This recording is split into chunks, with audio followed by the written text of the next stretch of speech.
G'day legends, it's Jai, that Aussie metal guy here.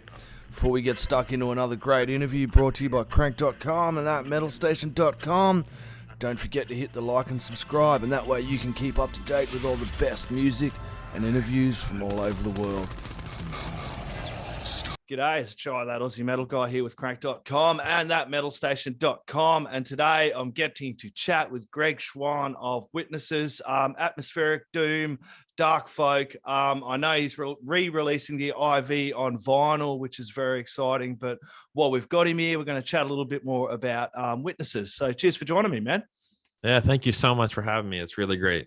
No, absolute pleasure, man. Really, really enjoying your music. Had this stuff sent over from Curtis and jumped back through into Bandcamp there and had a bit of a listen to all your stuff there.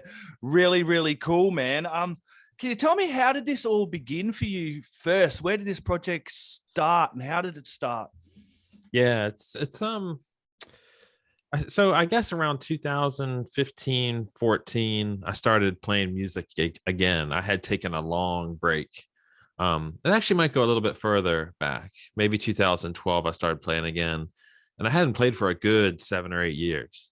I just lost all drive and motivation to do it.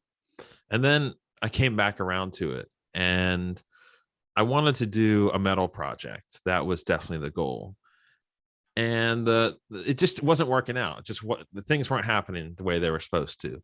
The music didn't sound like what I had envisioned in my head. And I said, all right, well, this isn't working. So let me try something else. And, I listened to so much more than metal, right? And I was like, why don't I try to indulge some of these things I've been listening to for decades that are not, anathema and my night and bride. And let me just try to flex some other stuff here. And so then 1 was born and then 2 came quickly after. And I think shortly after that, I said, you know what, screw this. I'm not, I have a score to settle with metal. I have to do something. And then To Disappear and To Be Nothing happened after that.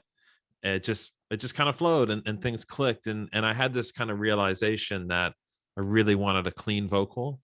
I realized, look, there's so much extreme stuff out there, but I just don't think that fits the kind of music and the lyrics I'm writing. It just, to me, would not work. And so I went with that clean vocal and I really pushed it in a rock direction with the session musicians I've worked with, which that works for some people. It doesn't work for everybody. Works for me though. And then it was kind of off to the races. I kind of got my confidence back to do metal. And I said, all right, I'm just going to do whatever I want now, whatever style I want. And that can be a little tricky because I think it can be confusing for people. But like, I feel that's like a good thing, right? Like you never kind of know what's coming. And I don't either. I'll sit down and be like, all right, I'm going to write the heaviest doom song ever. And then I'm like, no, it's not happening today. I'm just going to stick with, synth or something like that and pursue that, or just going to pick up the acoustic or something. So I don't know if I'm answering your question that directly, but that was kind of how it started. Just, just very personal, I guess. Yeah, you are definitely answering it greatly, man. Then I loved the way you, with your songwriting, is mixed with storytelling, and that is through musical soundscapes. For me, from that, I think it was the first single I jumped over as The Ghost of John B, and I was like, okay, and then kind of went from there up through, the Hanging Me Tonight to the Poltergeist, and the one kind of in the order up there on Bandcamp, and all through that, as you were saying, you had that heavier stuff more towards the doom, and everything as well, doom too, and everything has a story kind of you're telling through those musical soundscapes. And whether, like you said, you're not putting in the heavy for the sake of putting in the heavy. If it's not right, you're not doing it, using a lot of instrumentals to tell them the story as well. It's just amazing. I put it in there and I was like a full day almost just listening to these different stories. How do you craft it when you're songwriting and everything, mixing all that in? Yeah, I love this question, and thanks for checking out the back catalog so extensively. No one's ever asked about some of that stuff. So I can't, okay, there are some personal stuff in there. To Disappear and To Be Nothing has some personal stuff, but even then I was drawing on other things like Neil Gaiman's The Sandman, 2001: A Space Odyssey. And I think that kind of like got the juices flowing, that stories are so much more fun. I mean, I don't know, like from an individual kind of emotional experiencing the world perspective, like, yeah, I like that stuff. But I find that stories are so ambiguous and they give the listener so much to work with. I don't want to tell the listener how to feel. I want them to kind of interpret it for themselves, right? So that I think that's just where I got to. I can sometimes write the personal lyrics, like Poltergeist 1 is very personal, deeply personal, actually. So maybe I'm contradicting myself a little bit, but by and large, I would really want to create imagery. When you're listening to the music, I want you to see something, right? Like a deeper sensory experience. And so that's kind of where the stories come from. And I've stuck with that. And even the stuff I'm writing now has that approach as well. Yeah, and that's where coming, and it brings you to forcing, to how I want to word this. I'm forcing to listen to whole albums. For me, that's a great joy of mine. We've all done it and gone, I can. That's one single here. But for me, when you hear an album and you immerse yourself in the music and then the story with it as well, it's just such a personal experience. And even better when you shut down the shades, put on the headphones, and you find yourself off in a different world through the music. I do it so often with albums like this. I'll just put myself in that moment, and just I'll find myself lost in my thoughts as well through the music. Well, you hit on something really important there, about all of this. What was it that you said? I mean, again, like I can't say it enough. The imagery and kind of isolating yourself. I know what it was you said. I was improvising there a little bit. It had to do with the lyrics. I don't know. I guess just coming. I really appreciate all the things you're saying. It's got my mind going in a million different directions. But if you can, it was the single aspect. Sorry, my music just does not lend itself to cherry picking a track. And listening to it and be like, okay, yeah, I got it. Like a lot of people I've spoken to have said they had to listen to it a few times for it to really click. And I was like, yeah, that's cool. Like, I can't claim that in 30 seconds. Like, it's not like extreme metal, right? That kind of comes out and in 30 seconds you got the idea, right? It's things are gonna build. There's gonna be passing tracks that are maybe just piano and guitar or something, the intros and outros. So yeah, you really you need a longer attention span, a little bit more patience, I think, to listen to my stuff. And that's cool. I mean, if you're just listening, if you just want something that slams you right out of the gate, that's cool. I'm not here to knock anyone's taste, but it's not what I'm doing.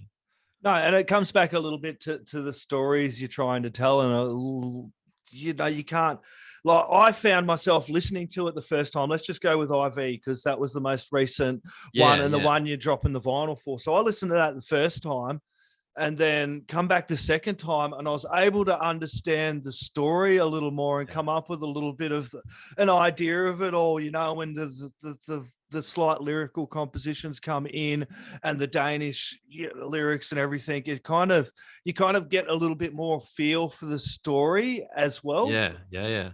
What do you think the story is? It's for me, it's someone getting lost and finding their way, then dying, then is lost there. It's just such an unreal, and then I find myself lost in my thoughts as well. And good past experiences too. It's just such an amazing arrangement. I love getting lost in stuff like that too. Yeah, getting lost is definitely part of it, right? I mean, some of the track titles, the discovery and the burial and the snow and the tracks that go in circles. I wanted that means it's landed for you the way that I wanted it to. And I mean, like, I again, going back to the visual, right? Snow and rivers, and I tried to make those sounds come through as well. And the saxophone, I got to talk about some of the guesses we're talking about IV now. You had Jørgen Munkeby on there, and I've but he's been popping up all over the place on albums and guest stuff that I've listened to lately. And it's how did you get him on motherfucker? board? He is, isn't he? He's unreal, man. I mean, so he makes himself available for hire. He's not, you don't have to have some, inside kind of track to him. I think he just knows he's got something really cool to offer and makes himself available. And he's a great guy. I mean, I love the black jazz period of shining. I remember when I first heard that black jazz album, I just didn't know what to make of it. And I said, wow, finally someone's doing something really challenging here. And I said, the guy can play like a motherfucker. And then they kind of streamlined it, right, with International Black Jazz Society and 111. And he's going in a rock direction now, but more pure rock, kind of synthy rock. But I just wrote him one day. And I said, hey, saxophone is special to me. It was one of the first instruments I ever heard in my house growing up. My brother played it. So I played piano. My brother played saxophone. I don't think we took it too seriously. Every kid plays something, right? But I've always loved the timbre of the saxophone. It's so, I mean, that's an extreme instrument, right? Like, and you hear more bands using it. I mean, Napalm Death used it, I think, on Egalitarian or one of those more recent albums. And I keep coming back to it. I can't quit it, right? And last time we spoke, like I asked him if he wanted a copy of Before. And he said, oh, I don't really, get down with physical stuff these days. Don't waste your money on it. He's like, just save your money for like the next time we work together. And I said, yeah, sure. That works too. So he'll be back. I mean, I haven't played with Jørgen. I haven't hired him for any of the metal stuff. Yep. I've only hired him for the other stuff. The whatever you want to call it. I don't know what to call it sometimes, but, I love hearing sax pop up, man. Like you were saying, like hearing it in this like Napalm Death. I've heard it with some black metal stuff, and it's just like brutal. And then it'll click into some like the riffs and the instrumental. All of a sudden, the sax will come out, and you're like, "What the fuck is that? That's amazing!" And it's a great instrument. It is, isn't it? It seems to, some people seem to just write it off and just say, "Oh, I don't like it." But I think if you get it and if it clicks for you, it is a badass instrument to throw into some metal. And I think he proved that multiple times. Yeah, and this album, it did help create that story as well, and just kind of those moments where it kicks in. Discovery had Malmo in there, and it's like when Jørgen come in, even with Gabby, and just those little bits of vocals, it kind of teases out a little bit of something enough for you to get and then goes through again. Yeah, I mean, I love your enthusiasm for it. I mean, it's really appreciated. And Maria Malmo, she just goes by Malmo as an artist. Yeah. That was a dream come true as well, because because how Nordic languages have kind of a sing-songy quality to them. I wanted those tones, and I love music in other languages. It's mysterious. It makes me like, and it's different than English, right? And it just has it works differently. All the pieces fit together differently.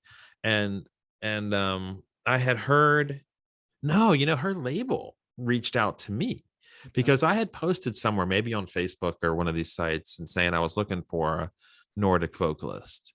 And this label she's on, Integrity, has a bunch of Nordic singers. And I checked out her stuff and I said, oh, okay, this is pretty good stuff. And so, and it worked, and the collaboration worked out. And I have to say, I don't tell people what to play. I think that's stupid. Like these are really good musicians. Why would you write parts for them? Yeah. I mean, I want veto power, but I don't want to tell them what to play. That's not right.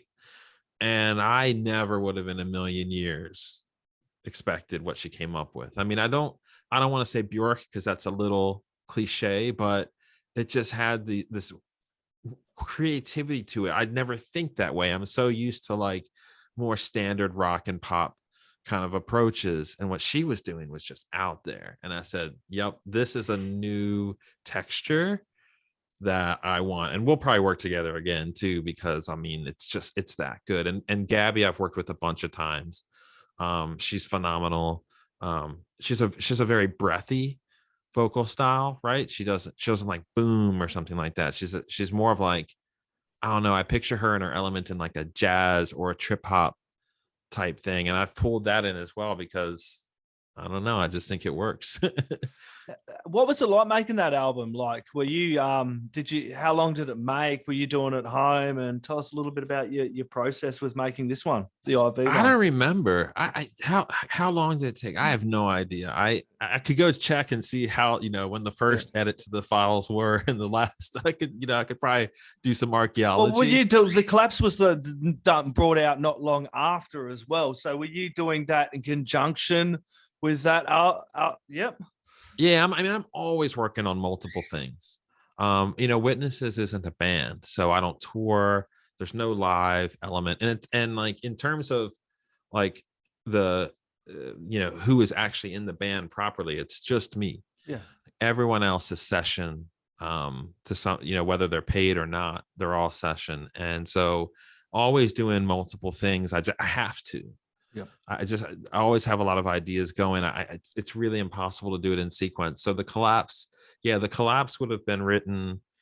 I would have started that at least a year prior to it coming out.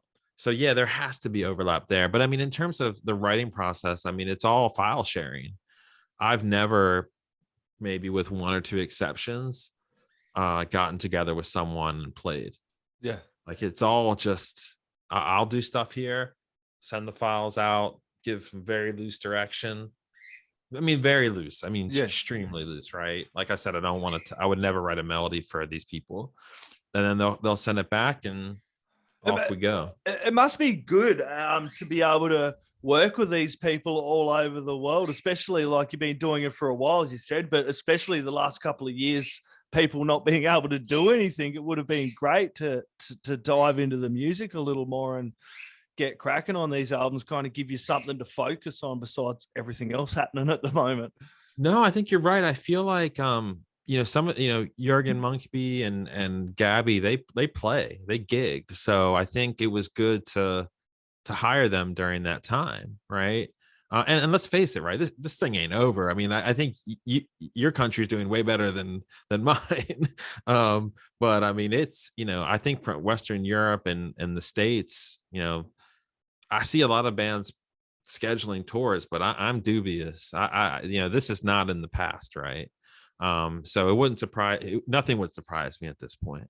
But to your point, right? Yes, it was a very good time to be hiring people because people just weren't touring for the duration of the last 2 years, right? It seems like it's kind of changing now, and fingers crossed, but who the hell knows?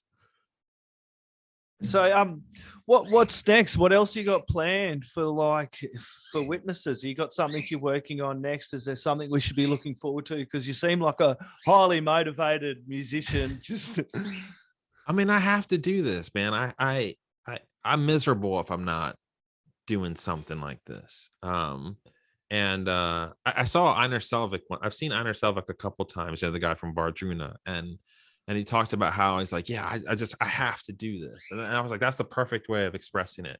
I have to. And so there's two main things on right now. There's a small label called Euphoriatic, who's going to be putting out a compilation in the next month, actually. And I've contributed a track there. I've done something totally different. It is a doom metal track, I think.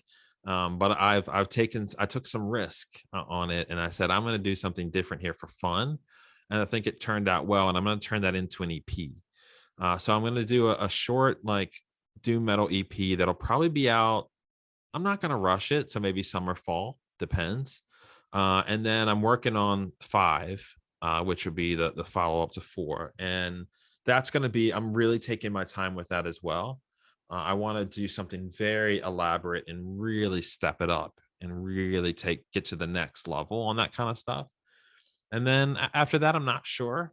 That keeps my plate pretty full, but I'm not done with any of these areas. You know what I mean? I'm not done with, nothing's closed off. Yeah, I love the way you're not boxing yourself in there and you're getting these, like, you can go through these musical soundscapes and these stories, but then you can have these really doomy, a little bit heavier albums as well. So it's really great. And with the vinyl coming up, it must be good for you to be releasing this on vinyl as well, because vinyl listeners like me, it's like you put in a vinyl, you're listening from start to finish. And I have mentioned this a few times, that when you're listening to a vinyl, you still remain connected to the music as well, because you get to the halfway point, flick your record over and into it as well. I mean, you nailed it. And I have to say, I mean, if anyone, listens to this, will probably call me an idiot. And that's probably fair, because I had kind of gotten to a point where I said, it doesn't fucking matter. Like digital, vinyl, whatever, like it's all the same.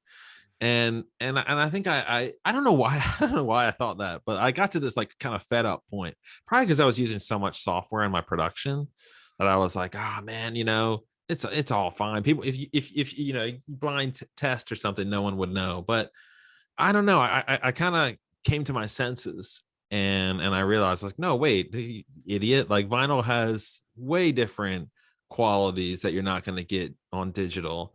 And so the master was really special. So I had this guy, Joe Lambert, do the master, and he did the soundtrack to The Revenant on vinyl, which is fantastic. I mean, fantastic. That's really, really cool. Yeah. And I found him, and he was within my budget. And so I hired him to do this. The guy did it in like a weekend, and I was like, wow, that's pro shit right there. And when I heard it, I said, okay, this is great. And it took a while to get the test presses right. So you're basing it off of digital files first. And I was like, okay, sounds great. Proof is in the pudding when we get the vinyl. And I got the test press, and man, that opened my eyes. Man, it really came through the way it was supposed to when I heard the test press. Yep. And I said, this was the right call. And so it just, I don't, I'm not an audiophile. I don't have I wouldn't be able to explain it in technical terms. Yeah. But I think, as a vinyl listener, the way you described the experience you have with it, that it's different. Oh, yeah. It really has a quality that is unmatched. And so, if I was worried, if I was focused primarily on moving as many as I could, I would have done probably Doom 2, which was the most popular release I've had so far. Yeah. But I wanted to do 4. This was the one I wanted to do. This is the one that I was like, this needs that treatment. And so I'm really glad I pulled the trigger on it. Yeah, there's just something about the vinyl records. I went and got a record player when everything hit, and I'm like, I can't do gigs now. I just started getting heaps and heaps of records, and it kind of comes back to for me that whole experience of growing up and hearing records, and then now with coming back in the metal and the rock and the punk, we're mad keen on having that physical thing still. We're in the pop and hip hop and whatever fucking community, they'll just go download that shit. But us metalheads and in this community we're in, we just have this need to want to buy the physicals, have the flags, have the records, and still be connected to the music and support the bands and the artists that we love. I mean, 100%. And what's really blown me away is this whole cassette thing. Yeah, I can't. I mean, this one's really got me scratching my head. But not cassettes. Just. Yeah, I mean, cassettes. I mean, this is, my memories of cassette was just them breaking. Mine was stealing them off my mum, putting that little bit of sticky tape on there and just putting heavy metal off of the tape, off of the radio, because I was in a country area. It was about the only way I could get heavy music, because I was hundreds of Ks away. And as a teenager, it's like, I get my mum's Sting tapes, put sticky tape on it, and blow it. Heavy metal, and just like, where are all my tapes going? I don't know. But you're right. I mean, you said it.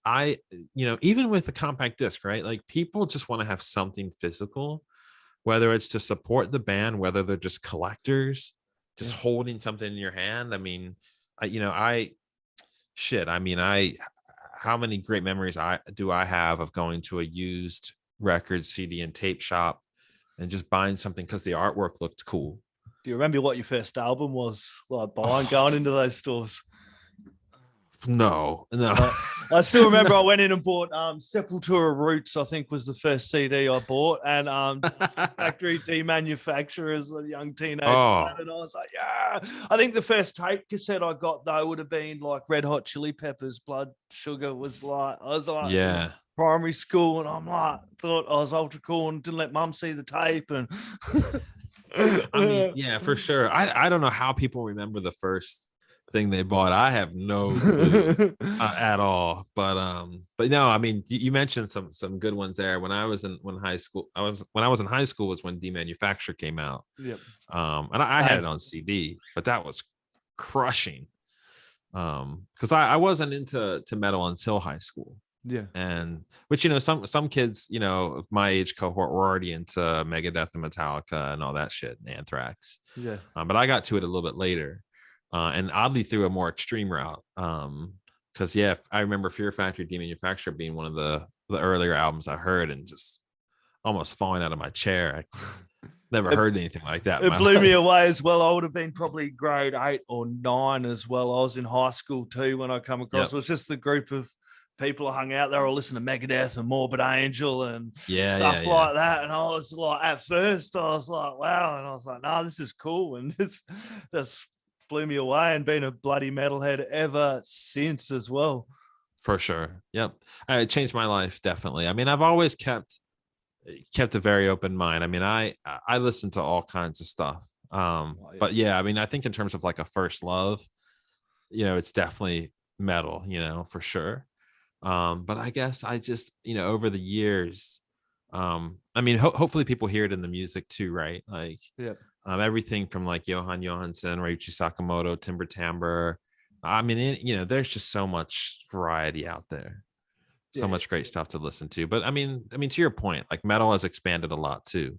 Yep. I mean, I cannot keep up anymore. Yeah.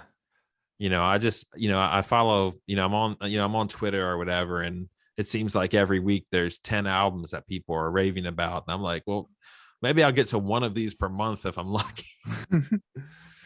Speaking of albums, pick a track for me, man, off of Doom 2, man. You want us to play? Man, that is a good question. So I think my personal favorite is the last one. Yep.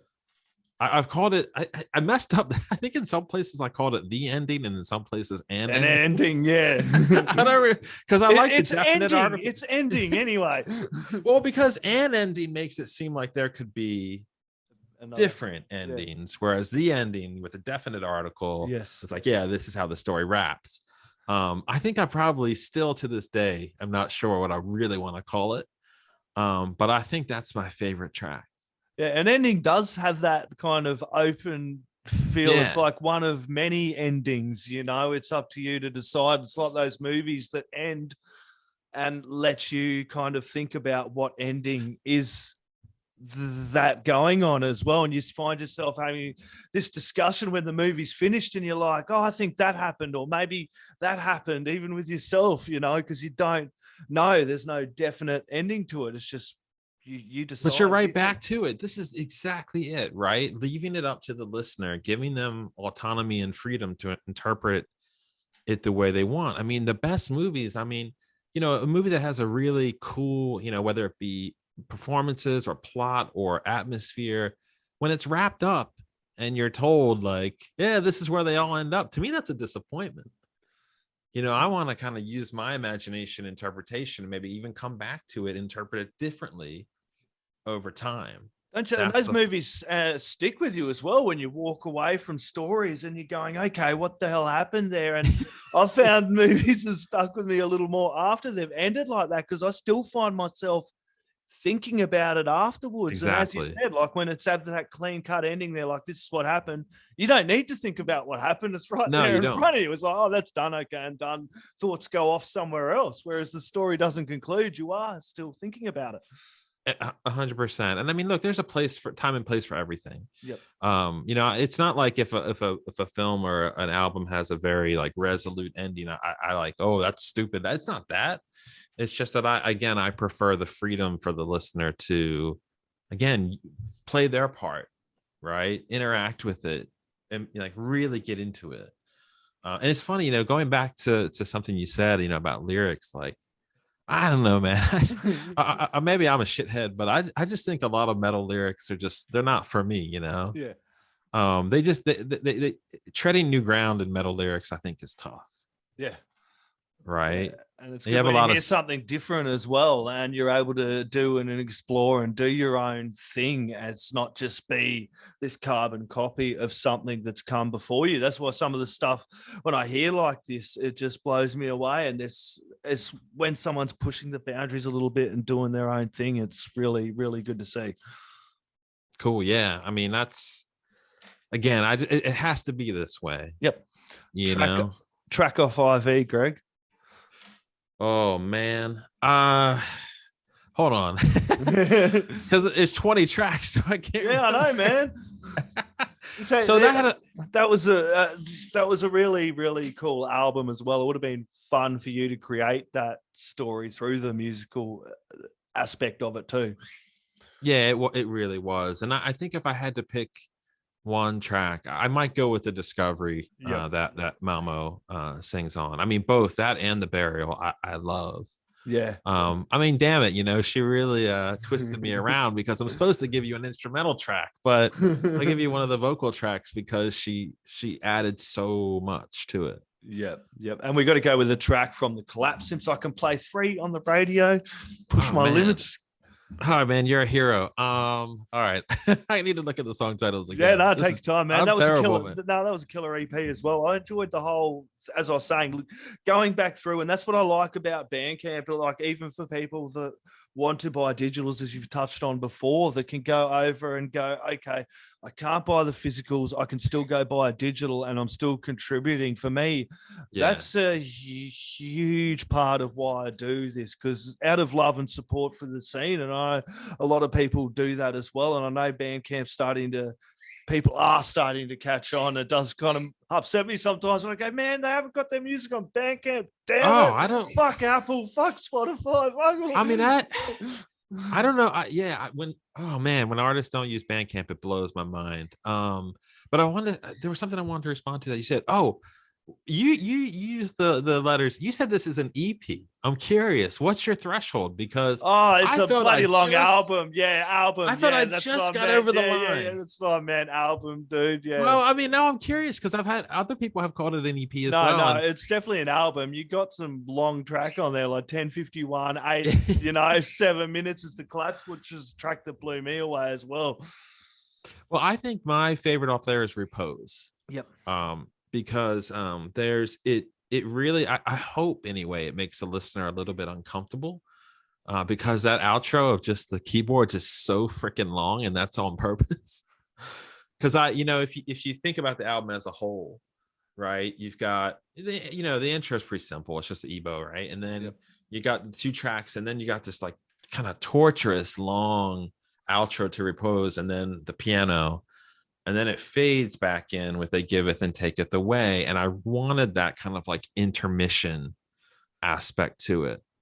And if people get bored and click forward, that's all right. But I wanted the experience to be like these 2 kind of like bigger sections with this kind of sedate middle. That was very intentional. Track order is so important, It is, especially with your music, as we've mentioned multiple times through this conversation. Greg, this has been an absolute pleasure getting to chat with you, not only about the music, the stories, and Witnesses. As we mentioned, Bandcamp, you can head over and grab all the music. I noticed there's merch up there as well. Is there any other links you want to give a shout out to while we're here, or last words, shout outs, and thank yous? Well, shout out to you. This has been a lot of fun, and I really appreciate the questions. Really, I mean, I can't believe you went back that deep into the catalog. That's hugely flattering, and I appreciate it a lot. In terms of other links, no, just go to Bandcamp. Awesome. Yeah, I mean, Greg, I'm on all the platforms, but go to Bandcamp. Awesome. Thank you so much, my friend. You have a lovely evening, and thanks for chatting with Crannk and That Metal Station. All right, take care, man. Cheers, mate.